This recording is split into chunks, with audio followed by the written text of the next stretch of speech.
Hey guys, welcome to another video, and if it's your first time, you're not familiar with me, my name is George. I work mainly on Japanese cars, but I've been working on all sorts of different cars for the past 10 years, both as a professional and amateur. I've been working at main dealers as well as independents, and in today's video we're going to be checking out some tools which I believe you need to start working on cars. Coming up.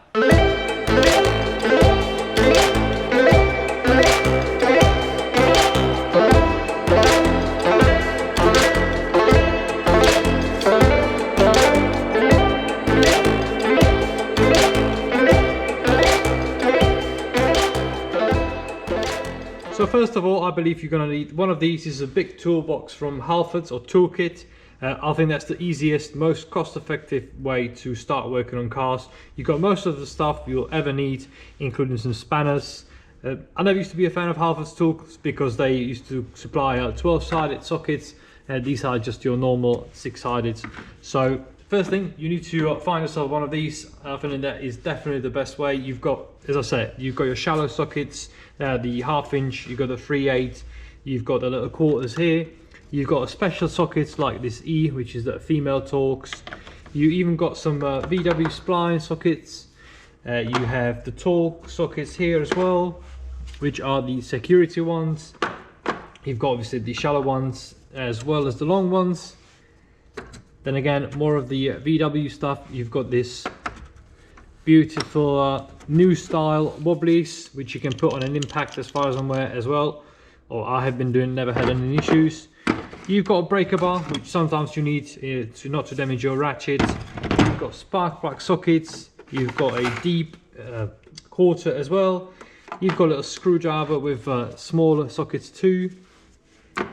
Set of Allen keys missing here. I'm not entirely sure where it is. I still do have it. And then you've got these. I personally never use them, but I believe they can probably be quite nice. You can make a ratchet out of a spanner. You've got your wheel sockets, and I think that's about it. So definitely first thing I believe is to purchase one of these, and the Halfords obviously they come with lifetime warranty as well. Alright, so next up I think we're going to have a look at some spanners apart from these normal ones here. So this is your normal spanners. So when I say normal, these are ratchet spanner ended. These are made by Gear Wrench, very similar to the ones in the Halfords toolkit. You don't have to buy these fancy ones. They got quite a nice little profile here. The open end does grab onto nuts quite well. You might find yourself needing a swan neck spanners or offset spanners, so a trip to somewhere like Halfords might be necessary at some point, but for most stuff this type of spanner will be absolutely fine. And then on some circumstances you will find yourself, if you're working on brakes or perhaps power steering or even an air conditioning, you will find you need these pipe wrenches to stop the unions from slipping from the open end. I've got this, let's just get a bigger one. This profile and these extra bit helps you undo the union. So this is for spanners. There's obviously all sorts of different types, but I believe these are the absolute basics. This is a selection from my Pliers drawer, which I believe I use the most. We've got this kind of adjustable style here, which you use it quite a lot more than you think. We've got your normal sort of pliers, some cutting pliers.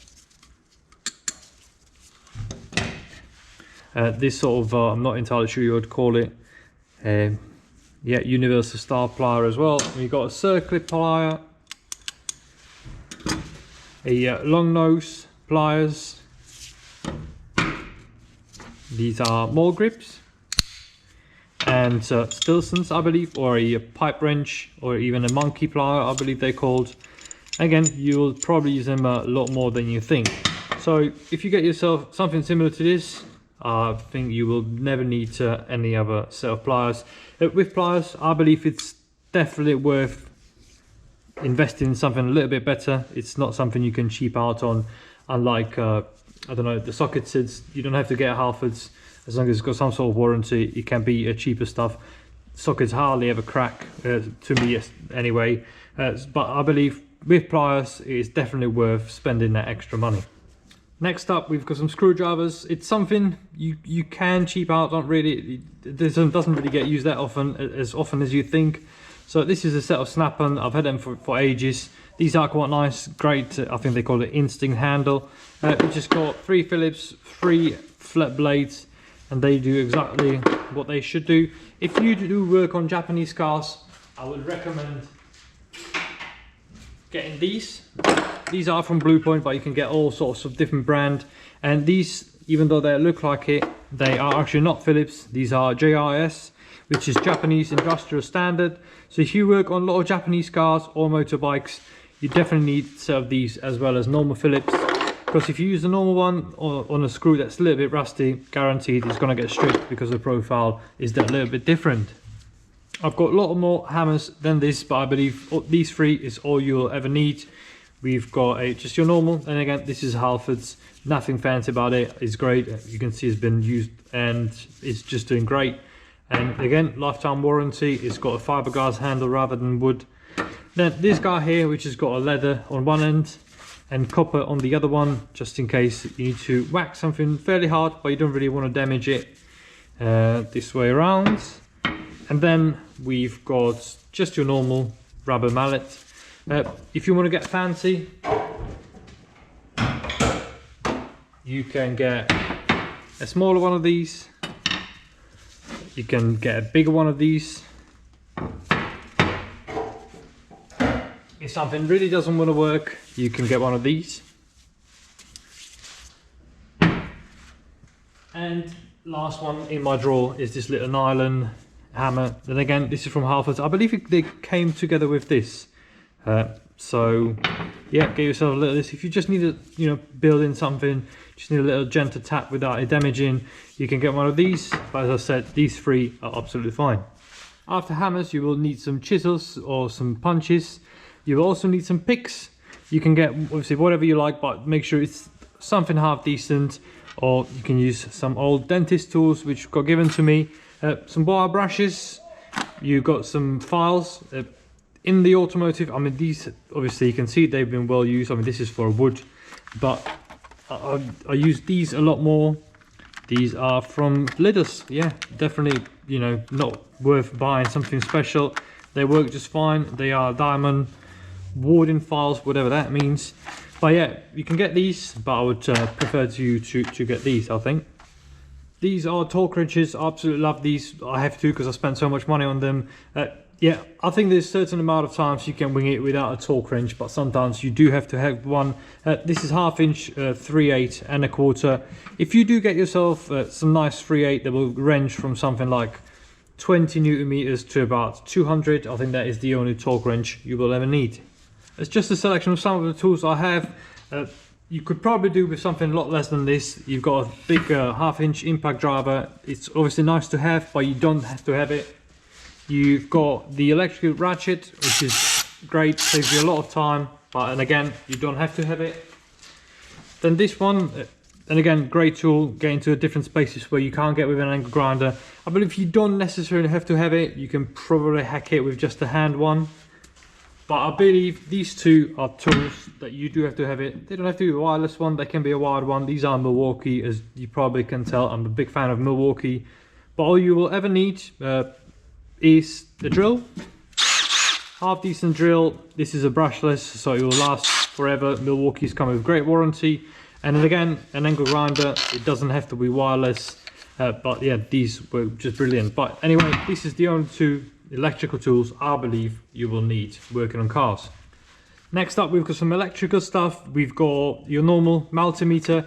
It's actually quite a powerful tool if you do sort of learn how to use it properly. So definitely get one of them. You can get a little bit fancy, get something like a power probe, but I haven't really used it a lot. I do have it, use it maybe once a month, but this, yeah, just your ordinary multimeter will do just fine.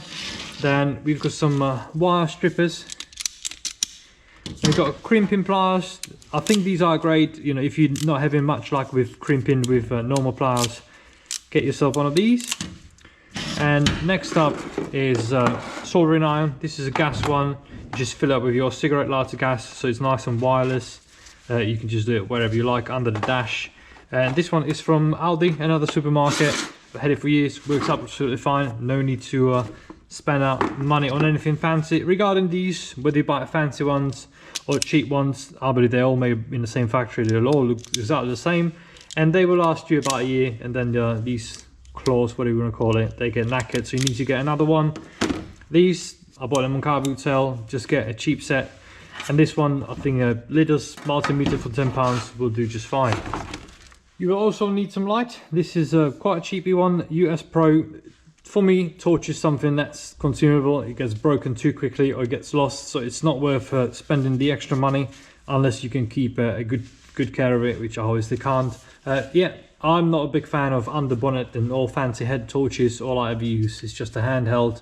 This one's great, rechargeable, the USB in there. It's been doing alright for now, so yeah, you'll definitely need a torch as well. This is a couple of tools which I think you will need. This is the vernier caliper. This is a digital one, again from Lidus. It's done me alright. Yeah, it just measures the distance between there on the outside and here on the inside. And this beautiful coloured tape measure, and again, absolute necessity, I believe. You'll use it more than you think. These are some of the items that might not necessarily be necessity, but it's definitely a luxury that will make your life a lot easier. This is the 1/2 inch, which I showed you earlier. This is the 3/8 version of it. This is very old. They updated it. It looks completely different now.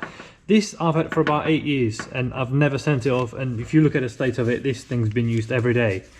Then yes, if you want a nice ratchet, absolutely, like this is snap-on. It's got the flexi head. There are different companies that make nice ratchets, like a gear wrench. If you listen to the fine teeth, it just means you get very little angle before you can move the nut again. So yeah, get yourself a nice 3/8 ratchet. I believe 3/8 is the size that I use the most. You can get yourself a nice long spanner set. This is gear wrench. This is 17 flexi with a ratchet on the end as well. Absolutely beautiful. It just makes your life so much easier. It depends how far you want to take it, but you can use a diagnostic scanner. This is Ansel X6, and this is for a hose clip, so the springy clips. You can just close it up, move the clip out of the way, and then obviously release it when you're done with it. So not necessarily something you need, but it's definitely something that will make your life a lot easier. I hope you enjoyed the video. Definitely smash the like button for me. It does make a difference. Let me know in the comment section if there's something that I forgot or something you don't necessarily agree with, and I will see you guys next time. Bye.